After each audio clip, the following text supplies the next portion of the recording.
আসসালামু আলাইকুম রহমতুল্লাহ। প্রিয় দর্শক, স্ক্রিনে আপনারা একটা ভিডিও ক্লিপস দেখতে পাচ্ছেন। গত 2-3 দিন ধরে আমরা সোশ্যাল মিডিয়ায় দেখতে পাচ্ছি বাংলাদেশ জামাত ইসলামের ঢাকা দক্ষিণ মহানগরী সেখানে সেক্রেটারি ডক্টর শফিকুল ইসলাম মাসুদ ভাই তিনি একটি টক শো করেছেন, একটি ঈদের একটি অনুষ্ঠান চ্যানেল আইতে। সেখানে দীপ্তি নামের একটি মেয়ে আছে যিনি সবসময় বেপর্দায় থাকেন, এবং আরেকজন টক শোতে আরেকজন মহিলা ছিলেন, তিনি হচ্ছেন বিএনপির বিতর্কিত একজন মহিলা, বেপর্দা নারী, ব্যারিস্টার রুমিন ফারহানা। সাথে ছিলেন আপনার এবি পার্টির একজন নেতা ফুয়াদ, আর পাশে ছিলেন এনসিপির একজন নেত্রী, হেজাবি নেত্রী সামান্তা। তো এই যে তাদের এই ঈদ আড্ডা বলেন, ঈদের রাজনীতির বিষয় বলেন, সেখানে আমরা কতিপয় কিছু ভিডিও ক্লিপস সোশ্যাল মিডিয়ায় দেখতে পেয়েছি, যেখানে অনেক ঈদের আনন্দ হচ্ছে, তাদের মধ্যে অনেক হাসি রহস্য তামাশা, অনেক মজামাস্তি হচ্ছে, আমরা যেটা সোশ্যাল মিডিয়ার মাধ্যমে জানতে পেরেছি। পুরো ভিডিও পুরো আর লাইভটি দেখার সুযোগ হয় নাই, কিন্তু যেগুলো সোশ্যাল মিডিয়ায় ভাইরাল হচ্ছে সেখানে আমরা দেখতে পেয়েছি অনেক আনন্দ উপভোগের সঙ্গেই তারা এই শোটি করেছে। কিন্তু এখানে বিতর্ক উঠেছে এবং অনেকেই বলতেছেন যে ডক্টর শফিকুল ইসলাম মাসুদ ভাই তিনি একজন জামাত নেতা। তিনি জামাত নেতা হওয়ার পরে তিনি কিভাবে এরকম বেপর্দা নারীদের সামনে নারীদেরকে নিয়ে কিভাবে ঈদের আনন্দ করতে পারেন, ঈদ আনন্দে রাজনৈতিক টকশো করতে পারেন এবং হাসাহাসি করতে পারেন, এটা কিভাবে তিনি করতে পারেন, এটা নিয়ে কিন্তু অনেকে প্রশ্ন তুলেছে। তো সেই জায়গা থেকে আমি জাস্ট এখনও কিন্তু কোনো মন্তব্য করি নাই, আমার কিন্তু কোনো মন্তব্য না, এগুলো কিন্তু দর্শকরা করতেছে, সেই কথাগুলো আমি তুলে দিলাম। অনেকেই ভুল বুঝেছেন, অনেকে আমাকে বলতেছেন যে শামীম ভাই আপনার পেজকে বয়কট করলাম, আনফলো করলাম। দেখেন, আমি কিন্তু এখন পর্যন্ত ডক্টর শফিকুল ইসলাম মাসুদ ভাইয়ের ব্যাপারে, এই শোয়ের ব্যাপারে কোনো মন্তব্য করি নাই।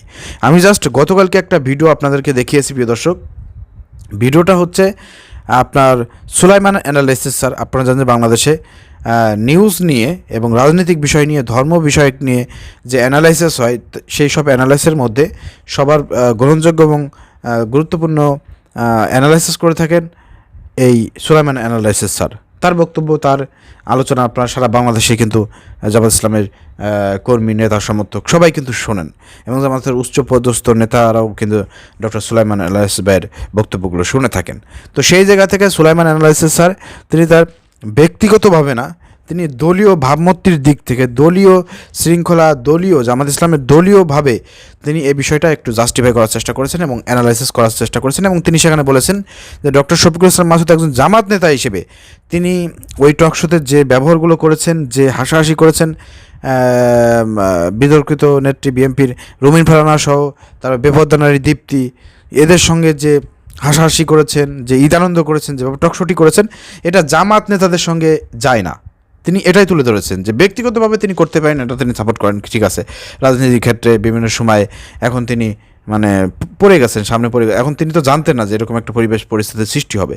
তো সেই জায়গা থেকে তিনি ওইভাবে বলার চেষ্টা করেছেন যে জামাত নেতা হিসেবে জামাতের যে একটা বিষয় আছে, গম্ভীর্য একটা বিষয় আছে, জামাতকে যেভাবে মানুষ দেখে, ধর্মব্যক্তিকে ইসলামী দল হিসেবে জামাতকে মানুষ যেভাবে দেখে, সেই জায়গায় ধর্মব্যক্তিকে একটা নেতা হওয়ার পরে রুহানি একটা বিষয় জামাতের মধ্যে রয়েছেন, যে রুহানি তত্ত্ব রয়েছে, তাদের মধ্যে একটা রুহানি ভাব রয়েছে এবং ইমানি একটা ভাব রয়েছে।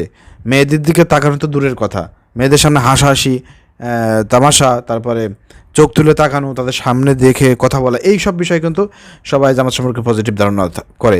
তো সেই জায়গা থেকে ডক্টর শফিকুল ইসলাম মাসুদ ভাইয়ের এই টক শোটি ডক্টর সুলাইমান অ্যানালাইসিস ভাই বলেছেন এটা চরম একটা ভুল করেছেন, এই কাজটা ডক্টর শফিকুল ইসলাম মাসুদ ভাইয়ের করা ঠিক হয় নাই, এতে দলের ভাবমূর্তি নষ্ট হয়। তিনি এই কথাগুলো তুলে ধরেছেন, এটা তার একটা অ্যানালাইসিস, এবং তিনি কিন্তু খুব সুন্দরভাবে বিষয়গুলো তুলে ধরেছেন।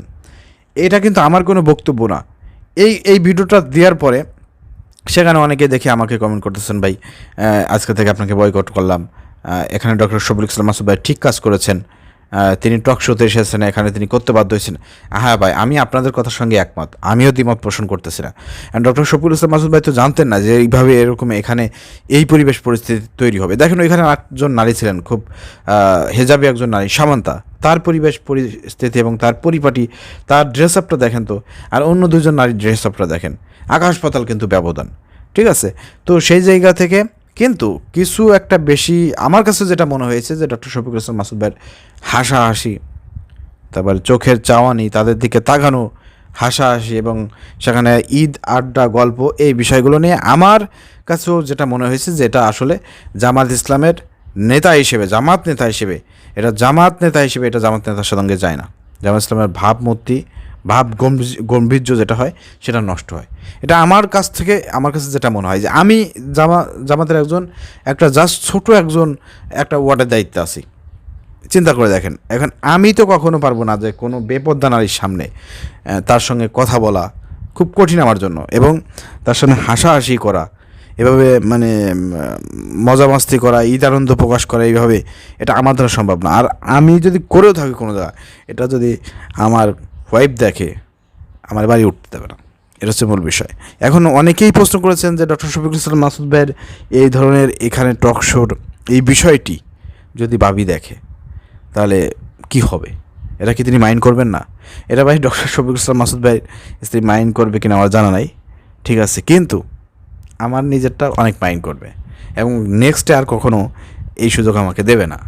এটা আমার কাছে মনে হয়। আমি একটা জাস্ট ছোটো একটা দায়িত্বশীল হিসেবে, সেখানে জামাত নেতা ডক্টর শফিকুল ইসলাম মাসুদ ভাই তিনি বড় মাপের একজন নেতা, তিনি আগামীতে বাংলাদেশ জামাত ইসলামের আমির হবেন, নেক্সট প্রজন্মে তিনি আমির হবেন 20 বছর 30 বছর পরে হইলেও, ঠিক আছে।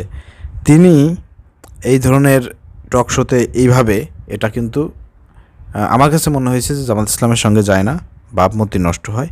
এই বিষয়গুলো বিতর্ক উঠছে, কথা উঠছে, এটা আমি মনে করি যে এটা ভালো হয়েছে, এটা সতর্কবার্তা। আর ডক্টর শফিকুল ইসলাম মাসুদ ভাই যে ইচ্ছাকৃতভাবে করেছেন বিষয়টা এরকম না।